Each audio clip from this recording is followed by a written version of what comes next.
He did it, folks. He actually did it. Jett Lawrence, 22-0 in AMA Pro Motocross. A perfect season, the fourth perfect season in Pro Motocross history. And we're talking about it today as we play MX vs. ATV Legends. What is up, guys? Kellen here at Start Your Systems again. And we are going to recap the fourth ever perfect motocross season ever completed by Jett Lawrence this weekend at Ironman Raceway. We're playing Ironman Raceway in MX vs. ATV Legends. And I'm still kind of speechless at it. We could see that it was potentially coming for quite some time, obviously, because Jett has been really good this year, and the situation of maybe having a perfect season was probably on by round 4 or 5 of this championship. But even so, as close as guys like Chase Sexton were, Dylan Ferrandis was pretty close to winning a moto at one point. Jett Lawrence had a bad start at Budds Creek and had to kind of come through the field. Like, there was so many things that could just go awry a little bit, even though Jett was clearly the best rider in the class this year as a 450 rookie, which we'll get into that in a minute.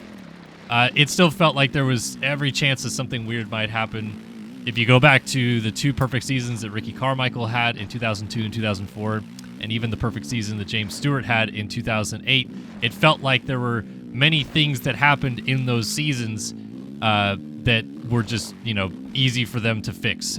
James having a tip over or Ricky having a bad start or whatever. They were just that much better than the rest of the field. And Jett really is that much better than just about the rest of the field. But Chase Sexton did keep him quite honest this summer. And we'll talk a little bit about that as well. So, Ricky, James, they could, run through the field. They could win by 30, 40 seconds quite easily, even from a bad start. Jett Lawrence's largest winning margin this year was 31 seconds. And I believe it was when Chase was not on the track. I think it was at Thunder Valley, if I remember right. So, when Sexton was there, he definitely made Jett work for it. But Jett Lawrence has got a perfect season. There's so many different ways to approach how unbelievable this is. I feel like the fact that he did this as a 450 rookie and is still, technically speaking, undefeated on a 450 in his career. Now, he did lose the second moto at the Motocross of Nations that he ran, at least the third moto overall, to Maxime Renault, who rides for the factory Yamaha 450 team in GPs, and Renault, representing France that day, won the second moto. But that was literally Jett's first ever ride on a 450 in race conditions. And it was also his first trip ever at the Motocross of Nations. So, yeah, to lose that moto, I think is okay to say that was just, dusting the cobwebs off, I guess. But since then, he has won every single moto on a 450 that he's raced. Now we get to see him roll into the Super Motocross playoffs on a 450 and see if he gets to keep the ball rolling. He said many times this year that, technically speaking, he went 22-0 because there are only 11 rounds of Pro Motocross. They race twice when the Pro Motocross races happen, so it's 2 moto format. And that's why you get 22 motos, and he won all 22 of them. But Ricky and James obviously had 12 rounds to compete, so they had 24 motos to compete in. And people are saying, maybe detract a little bit from it being a perfect season because he did 2 less motos. I don't detract from it at all. I think it's still a perfect season, and I think you have to classify it as such, no question about it. But Jett has also maintained the fact that because the Super Motocross World Championship is coming up, and Ricky and James did not have that when they were around, that Jett has the chance to go 25-0 if he wins all 3 of those playoff rounds. And technically speaking, he has a chance to go 28-0 because those playoff races are also a 2-moto format. So if he wins all of the motos, technically speaking, he also won 6 motos there. I don't know. We'll cross that bridge when we get to it. For now, like I said, I have run out of adjectives to describe how incredible this season has been for Jett Lawrence. To be a teenager, 19 years old, moving up to a 450, a class that takes a lot of people time to adapt to. There's only been a handful of rookie 450 champions at all.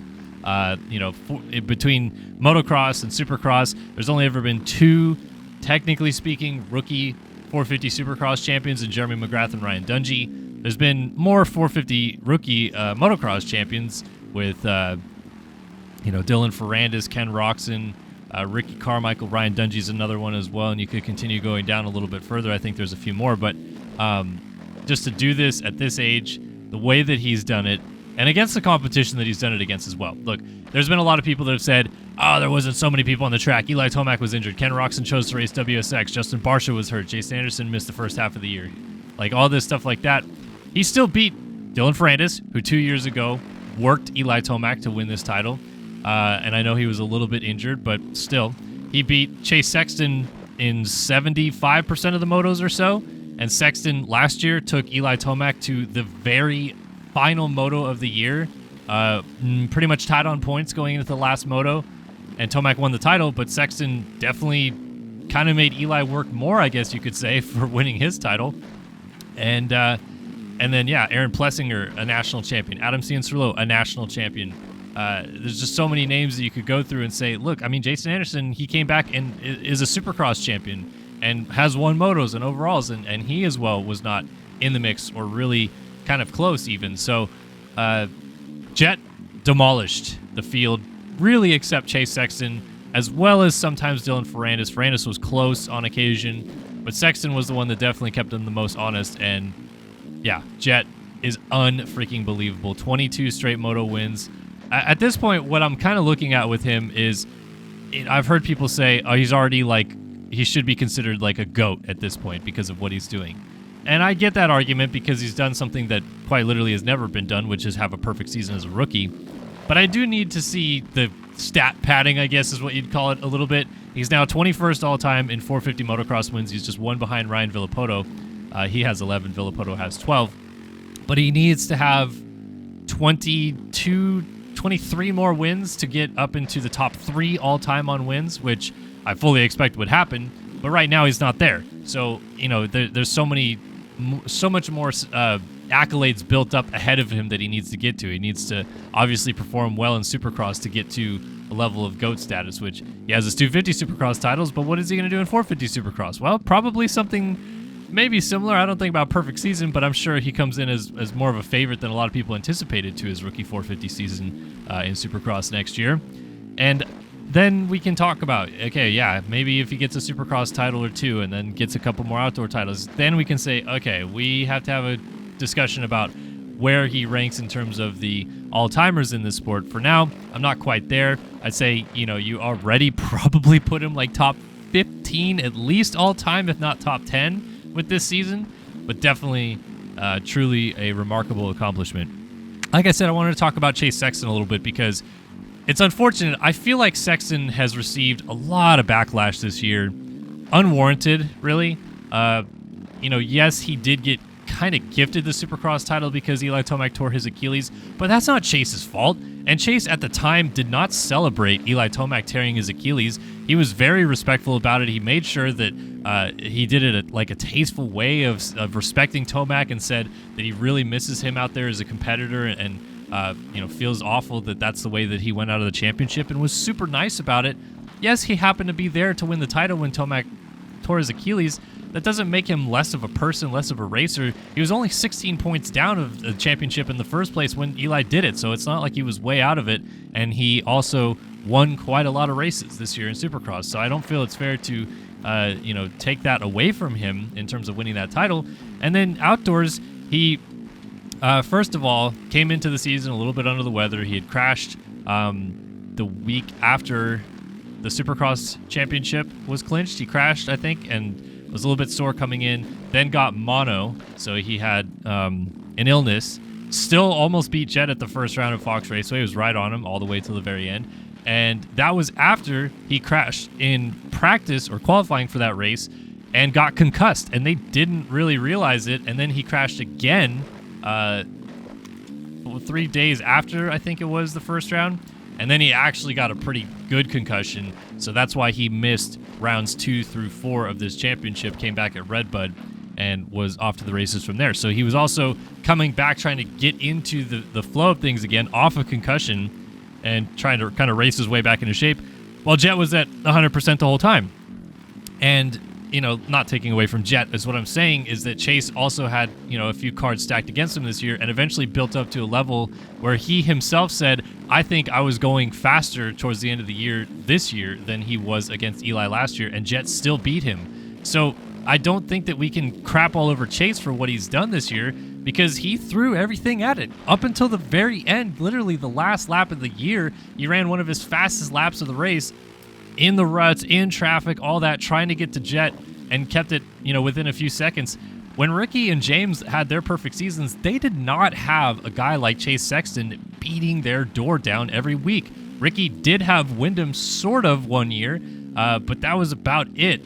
Chad was never really an outdoor guy, so you can't really compare that. Chase has won plenty of outdoor motos and, deserves to, I feel like, get a little bit more respect for how hard he pushed to make this close, because as soon as he misses the second round of this championship, it's done. He's not going to win the title, so all he has to go for then is the individual honors of trying to win races, win the motos and stuff like that, which doesn't really mean a whole lot to these guys. They make a lot more money winning championships than they do winning races. They still make a lot of money winning races. It's not necessarily the fairest thing, but Chase came out here and made it fairly close to not a perfect season on a number of occasions here, just because he wanted to come out and win and prove that he's still good. And I see just people online crapping all over him saying, oh, tuck the front end again, sucks to suck, blah, blah, blah, blah, blah. Where's all that talk for Jason Anderson, Justin Barcia, Dylan Ferrandis, who were 50 seconds behind Chase Sexton this weekend at Ironman?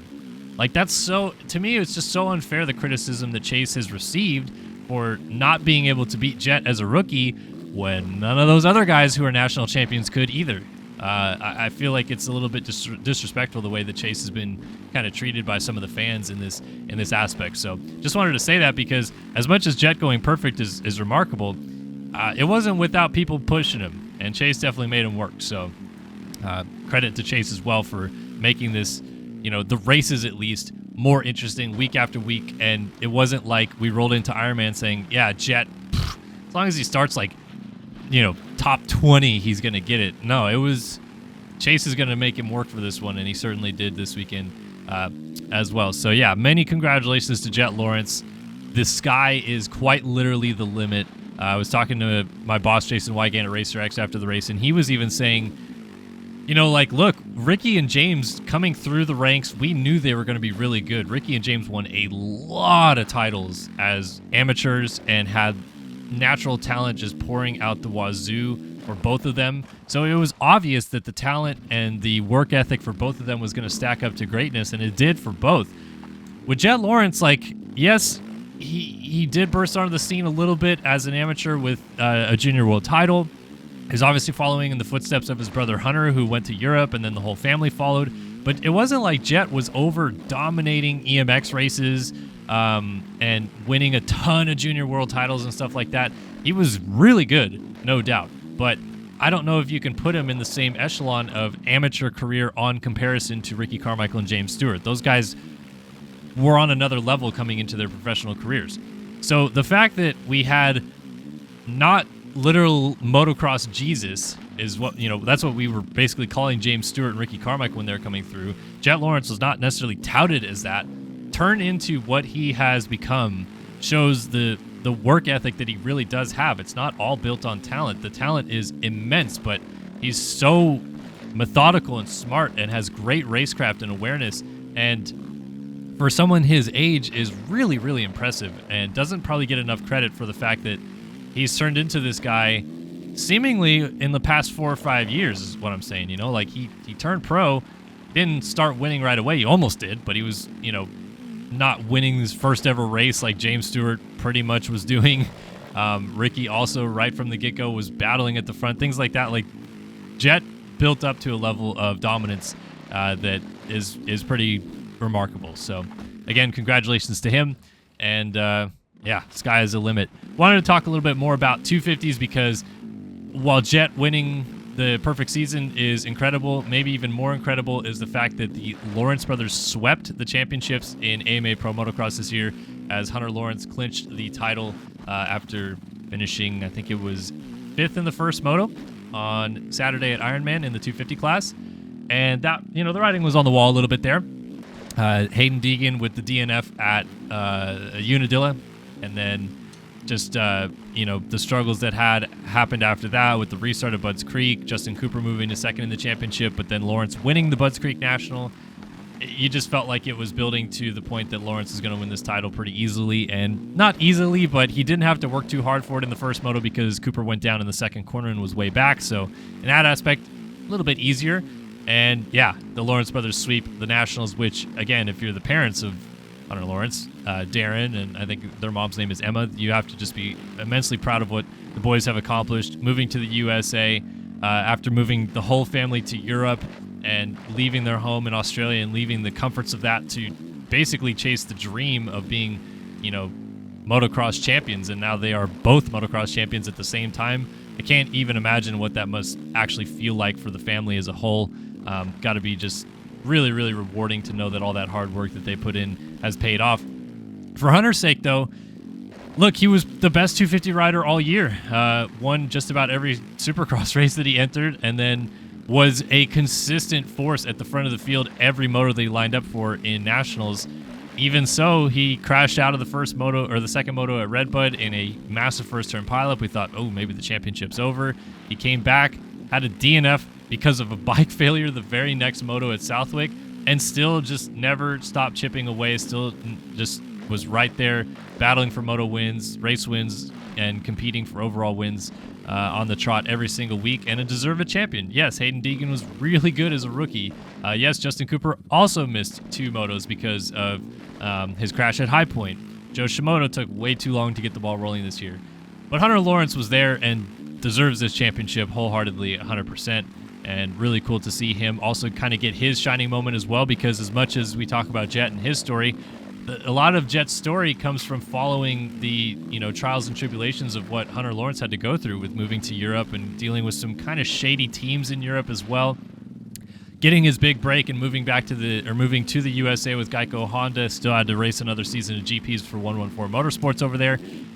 Came over and just crashed a lot, got hurt a lot, and has mentioned a couple times how at one point he was sitting after dislocating his shoulder again at the Loretta Lynn's National, the Loretta Lynn's 2 National in 2020, and he was just sitting up in the little area of the Geico rig talking to the team managers and his family and stuff like that, and he literally said the words, "I'm done. Like, I can't do this anymore. I have been hurt so many times. I've been ran through the ringer.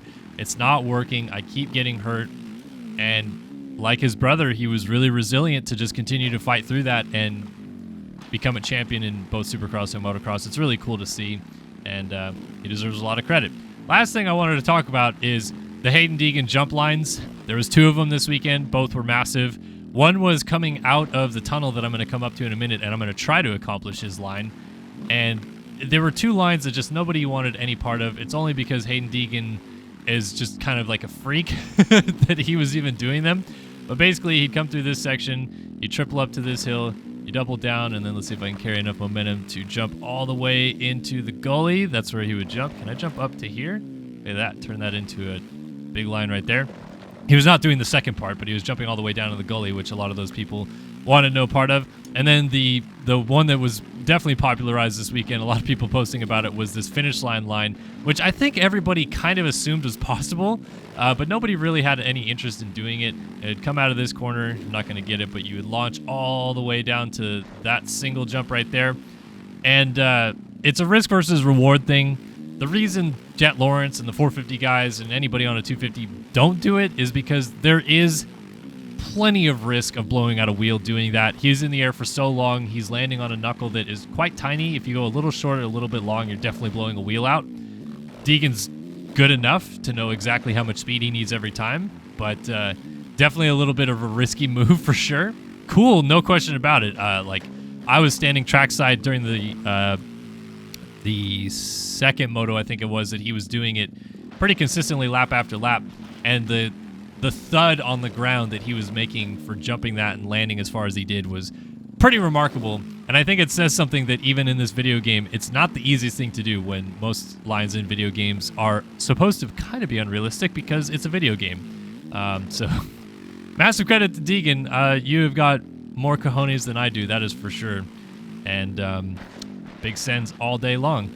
But really, like I said, the whole synopsis of this video is just a massive congratulations to Jett Lawrence on a perfect season, Hunter Lawrence on winning the 250 title, the Lawrence family for cultivating a lifestyle for the brothers to be as good as they have been, to win titles, to contend at the front of the field. And now they are going to be the face of Honda HRC in the USA for some time to come. I think there's a chance we hear some news soon about Jett Lawrence and contract talk. He's already signed with HRC Honda until 2025, I think. I think after this season, it might be a little bit longer than that. But we'll also probably hear something soon about Hunter Lawrence moving up to the 450 class. I think the plan is for Honda next year to have Hunter and Jett both on 450s in Supercross and Motocross. And Joe Shimoda will move from Monster Energy Pro Circuit Kawasaki over to Honda HRC and into their 250 program to be kind of the team leader there alongside Chance Hymas, who was a rookie this year but unfortunately tore his ACL after High Point.